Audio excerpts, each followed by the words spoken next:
আসসালামু আলাইকুম সুপ্রিয় দর্শক, আমি এই মুহূর্তে রয়েছি ফেনীর রেল গেটে।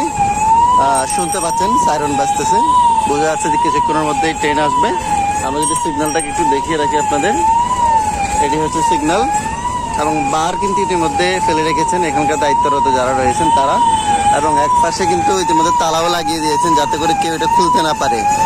কিন্তু তারপরেও দেখুন একটা জিনিস, যে অংশগুলো আছে সেখানে কিন্তু তারা দাঁড়িয়ে আছে, কিন্তু অন্য অংশ দিয়ে উল্টা পাশ দিয়ে ক্রমান্বয়ে কিন্তু গাড়ি চলছে। আমরা দেখতে পাচ্ছি দুই পাশে উল্টা পাশ দিয়ে গাড়ি কিন্তু চলাচল করছে। বিশেষ করে সিএনজি অটো রিক্সাগুলো একদমই অপ্রতিরোধ, কোনোভাবেই তাদেরকে যেন প্রতিরোধ করা যায় না। এছাড়া মোটরসাইকেল রয়েছে, রিক্সা রয়েছে, সবাই কিন্তু উল্টা পাশ হয়ে কিন্তু পারাপার হচ্ছে। এই যে প্রতিনিয়ত ঝুঁকি নিয়ে পার হচ্ছে, এই কারণে আসলে বিভিন্ন সময় দুর্ঘটনা ঘটে থাকে।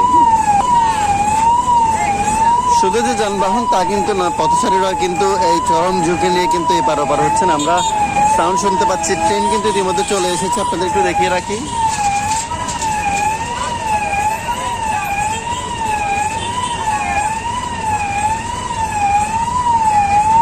ট্রেন চলে আসছে, কিন্তু এখন উল্টা পাশের যে গাড়িগুলো সেটা কিন্তু দাঁড়িয়ে আছে, যে কারণে আসলে দীর্ঘ যানজট লেগেই থাকে দীর্ঘক্ষণ পর্যন্ত।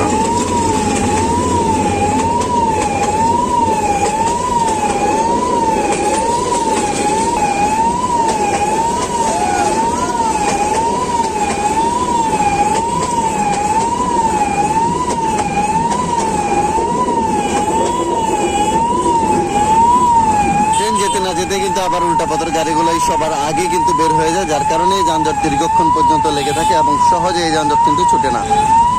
আমাদের সচেতনতাই হতে পারে আমাদের নিরাপত্তার কারণ। আমরা সচেতন হলে হয়তো সবকিছুই স্বাভাবিক হবে, অন্যথায় দুর্ঘটনায় ঘটতে থাকবে এবং যানজটও আমাদের নিত্যদিনের সঙ্গী হবে।